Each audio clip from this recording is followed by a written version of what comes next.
সেদিন সকালটা ছিল রোদ ঝরমরে।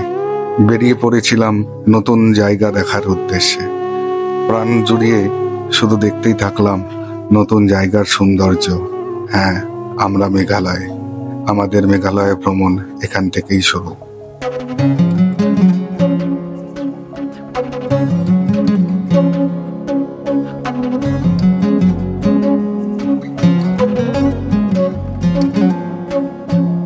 आज फिर तेरे घर का रास्ता दिखाती है सड़क, थिरकते हुए पैरों तले सरकती जाती है सड़क। बेरंग हकीकतों से मद भरे ख्यालों तक सड़क, तुझसे फासलों पर ये सवाल उठाती है सड़क।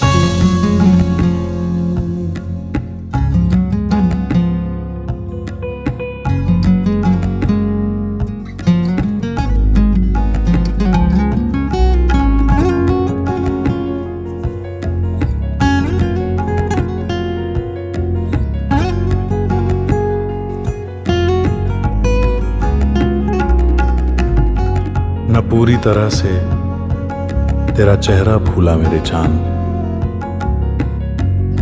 न पूरी तरह से तेरी बातें याद। ব্রহ্মপুত্র রিসর্ট থেকে চেক আউট করে বেরিয়ে পড়েছিলাম শিলংয়ের উদ্দেশ্যে। গুয়াহাটি শিলং হাইওয়ে ধরে আমরা এগিয়ে যাচ্ছিলাম শিলংয়ের দিকে। রাস্তার দুধারে সৌন্দর্য আর রোডের যে সৌন্দর্য, সবুজের আভা চোখ মন মুগ্ধ করে দিচ্ছিল। মনে হচ্ছিল এই রোড যেন শেষ না হয়, শেষ না হয়, শেষ না হয়।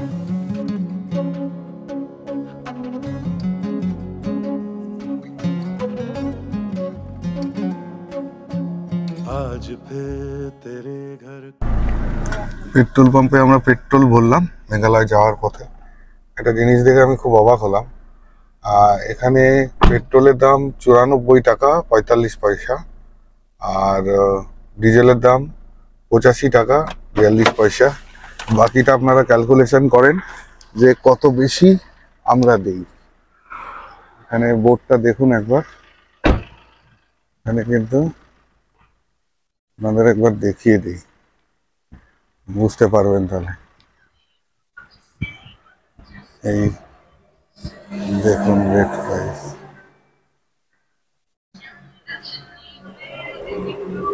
অনেকটাই কম। আর এটা পেট্রোল পাম্প, দেখুন শুধু পেট্রোল পাম্পের প্রাচীর, যেন মনে হচ্ছে গোটা পাহাড়টা এমনভাবে কেটে এই পেট্রোল পাম্প তৈরি, যেন মনে হচ্ছে যে প্রাচীর এই পেট্রোল পাম্পে। দেখুন আমি এভাবে দেখাচ্ছি, তাহলে বুঝতে পারবেন যে কতটা উঁচু এই প্রাচীর। আর আমি সত্যি রেটের ক্যালকুলেশন করলাম, ডিজেল মাত্র 85 টাকা, এখানে মাত্র 85, অ্যান্ড পেট্রোল 94। আমরা মনে হয় 103 বা 102 এরকম করে দেই। তো কতটাই ডিফারেন্স এখানে। শুধু পেট্রোল না, অনেক কিছুতেই কিন্তু দাম এখানে কম। যারা লিকার প্রেমী তাদের জন্য এটা স্বর্গরাজ্য, অনেকটাই দাম কম। তো ভালো লাগলো দেখে। এখন আমাদের ডে 1টা এক্সিলেন্ট গেছে, ডে 2 রানিং। বাকিটা দিন গড়ার সাথে সাথে বলতে পারবো। আমরা এই সুইফট ডিজায়ার নিয়েছি সুলতানদার। এই সুইফট ডিজায়ার আমরা 4 দিনের জন্য নিয়েছি, 3500 টাকা করে ডে ভাড়া। আমি নাম্বার সুলতানদার দিয়ে দেবো, ওখানে এসে যোগাযোগ করতে পারেন। ভালো মনের মানুষ, গল্প করতে করতে ঘুরিয়ে ঘুরিয়ে দেখায়। আর এখানকার লোকাল লোক সম্বন্ধে, লোকাল কালচার সম্বন্ধে অনেক কিছু জানা যায়, কারণ উনি এখানকার একদম লোকাল। সোফার ডে 2 হিট। পেট্রোল ভরে আবার যাত্রা শুরু করলাম গন্তব্যের উদ্দেশ্যে। আর পথের এই সৌন্দর্য প্রাণ ভরে উপলব্ধি করতেই থাকলাম। এই এখন আমরা কি অপূর্ব একটা জায়গার সাক্ষী থেকে নংপো, এই জায়গাটার নাম নংপো, এখানে আমরা দাঁড়ালাম ব্রেকফাস্টের জন্য। কি অপূর্ব রোডের কন্ডিশন। আমি যখন আসছি এই রোড দিয়ে এরকম 6 ওয়ে লেন, না সরি 4 ওয়ে লেন, এদিকে দুটো ওইদিকে দুটো, দেখে না আমার হিংসা হচ্ছে রীতিমতো, সত্যি বলছি। কারণ আমি তো সবসময় নর্থ বেঙ্গলে ঘুরি, দার্জিলিং, কালিম্পং, এরও হাইট কালিম্পংয়ের হাইটের সমান 4500 5,000 feet। এখানে যদি এত সুন্দর রোড হতে পারে, কেন আমাদের ওখানে হয় না? এই কোশ্চিন আমি রাখছি। আমার এই ভিডিও যদি কোনো প্রশাসনিক কর্তারা দেখেন, অবশ্যই ব্যাপারটা ভাববেন। এখানে এত সুন্দর রোড, এত বড় বড় ট্রাক, সঙ্গে অটো টোটো সব উঠছে, কেন আমাদের পশ্চিমবঙ্গে, যেটা আমাদের কুইন অফ হিল দার্জিলিং বলুন বা কালিম্পং বলুন, কেন এরকম রোড হবে না একই হাইটে? আর এখানে আমরা এখন, আমি আর সঞ্জয় সর্দারজির ধাবাতে এসেছি ব্রেকফাস্ট করার জন্য। সঞ্জয়, তো তুমি যখন আগে থাকতে এখানে, তখনকার কিছু স্মৃতি বলো, আর এখনকার রোডের স্মৃতি দিয়ে কিছু একটা বলো। মানে ডিফারেন্স যদি আমি বলি যে আকাশ আর পাতাল। মানে আগে আমরা আসতাম, মানে যদি গুয়াহাটি আমাদের যেতে হতো কোনো কারণে, মানে আমাদের মাথায় মানে পাহাড় পড়ে গেছে এরকম একটা ব্যাপার। যে এত রোডের কন্ডিশন বাজে, কোনো রকমের খাওয়া দাওয়ারের দোকান ছিল না, কোনো কিছু ছিল না। আজকে এই মোমেন্টে মানে আমরা 4 লেন রোড দেখে মানে মুগ্ধ। এটা বাটারিং রোড আর কি। এই রোডটা কবে থেকে চালু হয়েছে মোটামুটি? এটা 2012 থেকে মোটামুটি ফুল মানে 4 লেন। 2012 থেকে ফাংশনাল হয়ে গেছে। ওই ননকো জায়গাটা আমার খুব ভালো লাগলো, সুন্দর প্রকৃতির মধ্যে। মিডওয়ে, গুয়াহাটি শিলং এর মিডওয়ে। আচ্ছা, আমরা কোনো কোনো সময় উইকেন্ডে বন্ধুরা স্কুটি নিয়ে, বাইক নিয়ে শিলং থেকে এখানে এসে চা খেতে সকাল। এই হলো সঞ্জয় স্মৃতি। চলুন এবার ধাবায় কিছু ব্রেকফাস্ট সেরে নেওয়া যাক।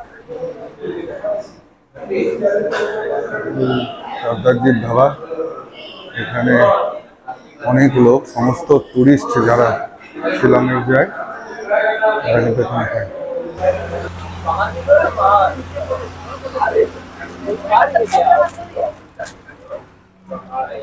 ওদেরকে হ্যাঁ। কং বলে ছোটদের ইতে, হ্যাঁ, আর ছেলেদের হ্যাঁ। বাহ বলে। বাহ। বুঝলাম না, আরেকবার। মানে আমরা মেয়ে মানে মেয়েদের- মেয়েদেরকে কং বলি, কম। আর ছেলেদেরকে বাহ। ওকে, হয়নি, টাটা। আমি তো হয়নি বলে দিলাম। ব্রেকফাস্টের পর্ব মিটিয়ে আবার রওনা দিলাম শিলংয়ের উদ্দেশ্যে। এই যে হাতের বাদিকে যে বড় বড় বাসগুলো দেখছেন, এই বাসগুলো শিলং থেকে দূরগামী যাওয়ার নাইট সুপার, ডে সুপার। এগুলো কিন্তু শিলংয়ের শহরের ভিতরে এখন আর ঢুকতে দেয় না। তো এই জায়গা দেখিয়েই সুলতানদা আমাদের বলছিল যে আমরা উমিয়াম লেক বা বরাপানিতে প্রায় চলে এসেছি। কারণ এই যে দেখছেন ব্রিজ, এটা কিন্তু উমিয়াম লেকের উপরেই তৈরি। এর ডান দিকে পড়বে সমস্ত লেকটা। চলুন একবার লেকের সৌন্দর্যটাও আপনাদের দেখানোর চেষ্টা করি।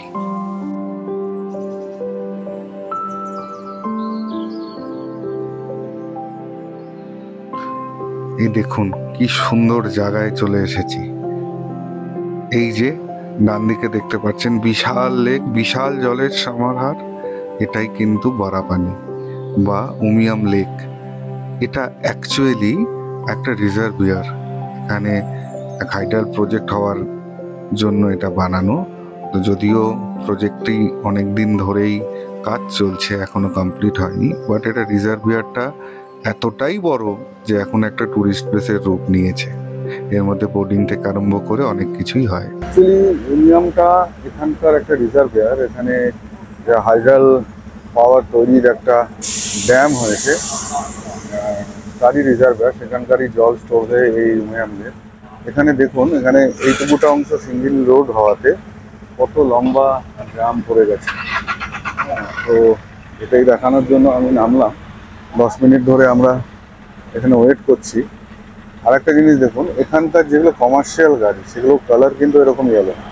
সবগুলো গাড়ি এরকম ইয়েলো কালারের আমি দেখলাম। আর কিছু ট্যাক্সি দেখলাম অল্টো, কালো কালারের হয়, 7টা ইয়েলো। তো নতুনত্ব লাগলো। আর এখানে সিঙ্গেল রোড মেনটেন হচ্ছে এভাবে, ওদিক থেকে কিছু গাড়ি ছাড়ে 10-15 মিনিট, আমার এদিকে 10-15 মিনিট, সেই জন্য কিন্তু এরকম লম্বা জাম পড়ে গেছে। বন্ধুরা, কি অমায়িক এক জায়গার সাক্ষী হতে চলেছি আমি, আপনাদের দেখাচ্ছি কি অসাধারণ সুন্দর একটা জায়গা এই উমিয়াম লেক, যেটা অ্যাকচুয়ালি কিন্তু একটা রিজার্ভিয়ার। আপনারা একবার দেখুন, আমি আমার অ্যাকশন ক্যামেরায় যতদূর পারছি ক্যাপচার করার। দেখুন ওখানে বোর্ডিং হচ্ছে, দেখতে পাচ্ছেন কিনা।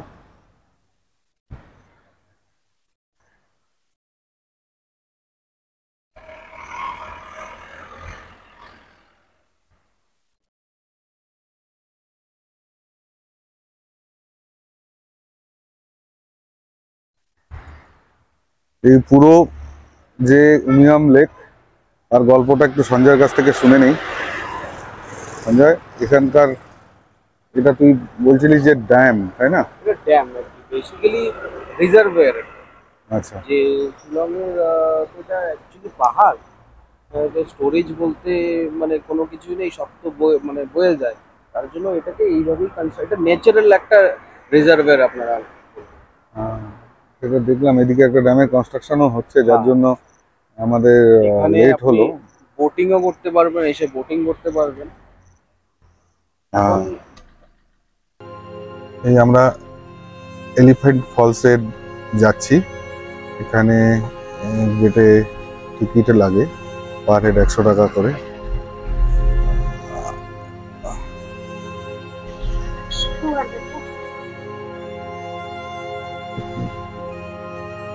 পিকনিক ফিস 200, শুটিং ফিল্ম 1000, ভায়োলেশন ফাইন 500।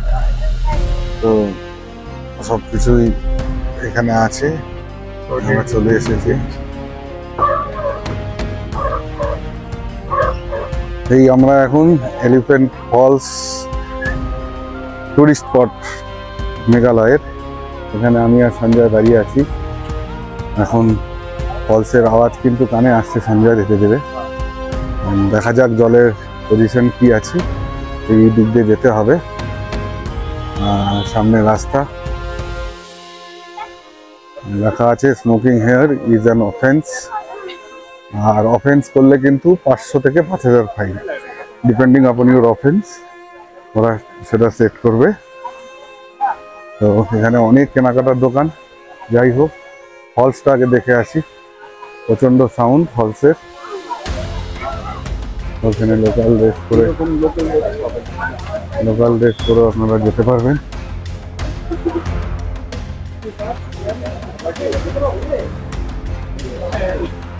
এখান থেকে লোকাল ড্রেস পরে ফটো তোলার ব্যবস্থা আছে, সবাই তুলছে। সিঁড়ি আছে অনেক, সিঁড়ি দিয়ে আমরা নামছি, তবে খুব একটা চড়াই নেই, স্টেপ সাইজ গুলো ছোটই। অনেক টুরিস্ট এসেছে কিন্তু।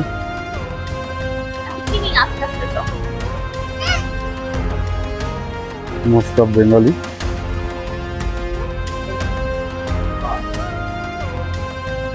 এখানে কি টিকিট আছে? দেখো এখানেও টিকিট মনে হচ্ছে কাটতে হবে। একবার তো 100 টাকা করে নিলই, নাকি এটা দেখাতে হবে? দেখাতে হবে মনে হয়। আমরা যেটা কেটেছি টিকিট সেটাই হয়তো দেখিয়ে এখান থেকে এন্ট্রি।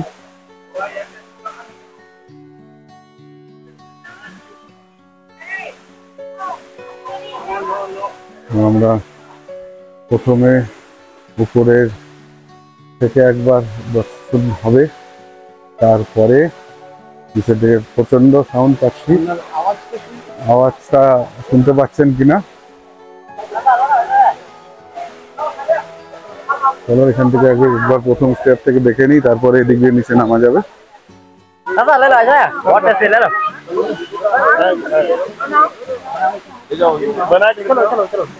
প্রচুর গাইড, সব টুরিস্ট এসেছে এখানে।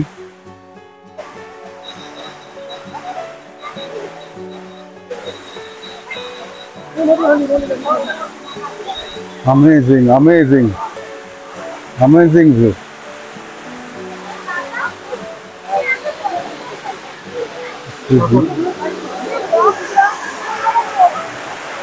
Amazing view. একবার দেখুন, শুধু দেখুন আর সাউন্ডটাকে ফিল করুন।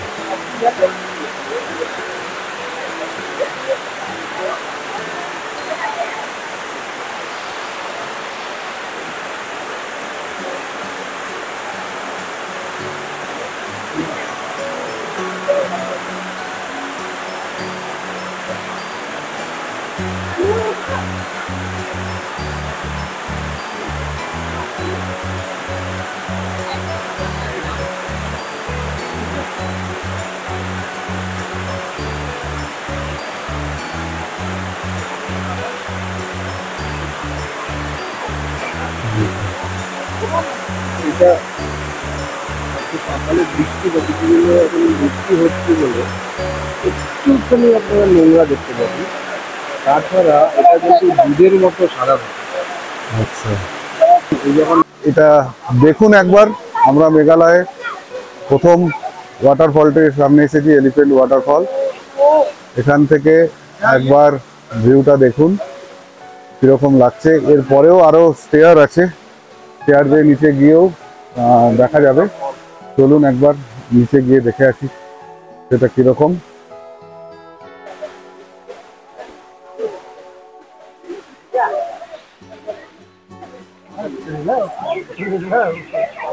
এদিক দিয়ে নিচে নামার বন্দোবস্ত।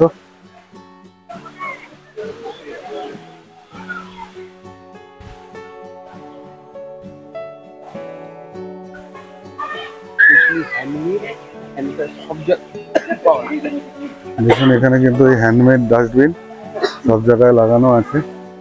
মেঘালয়ের একটা জিনিস আমি দেখছি, এখানে কিন্তু পরিষ্কার পরিচ্ছন্নতা থাকার একটা চেষ্টা এরা সবসময় করে, যেহেতু বাইরে টুরিস্ট স্পট, এই জন্যই আরো বেশি।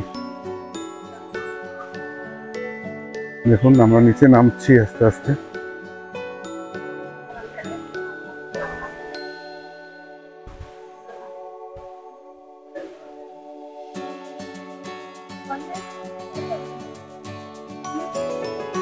শিলংয়ে যেই ওয়াটারফলসেই যান, যেই সাইট সিনেই যান, আপনাকে কিন্তু সিঁড়ি বইতেই হবে। সিঁড়ি বওয়ার জন্য কিন্তু রেডি থাকতে হবে। আমরা সেকেন্ড ধাপে এসে পৌঁছে গেছি। এখানে একটা ব্রিজ আছে, আর এখান থেকে একবার ঝর্ণার ভিউটা দেখুন।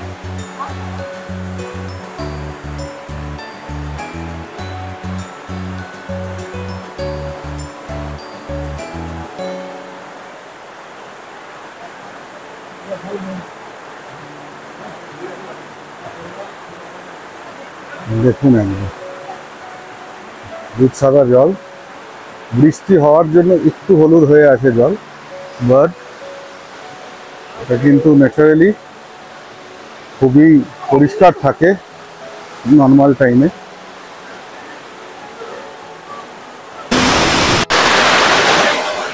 বন্ধুরা একদম নেমে গেছি নিচে, অনেক সিঁড়ি পেরিয়ে অনেকটা নিচে।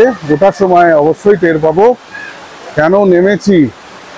তার কারণ যদি দেখেন তাহলে বলবেন হ্যাঁ নামাটা এখানে সার্থক। কারণ এইটা,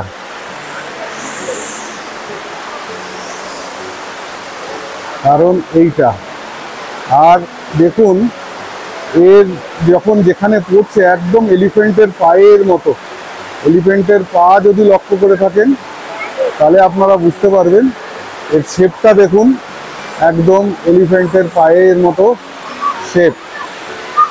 আর এর কিন্তু নিচ অবধি জল, সবাই কিন্তু জলের মধ্যেই দাঁড়িয়ে আছে। ইভেন আমিও এখন জলের মধ্যেই যাব। প্রচন্ড ঠান্ডা জল, প্রচন্ড ঠান্ডা জল।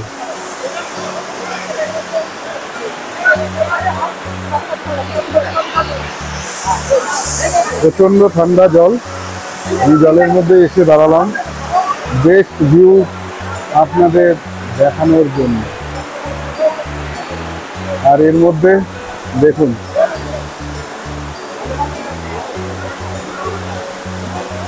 দেখুন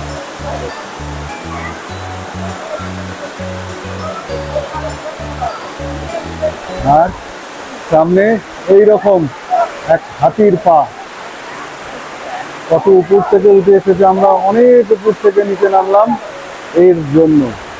আশা করি দেখতে পাচ্ছেন আপনারা।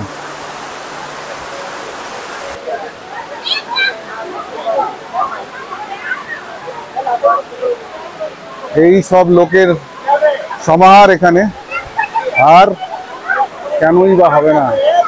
দেখুন আমি কোথায় দাঁড়িয়ে আছি।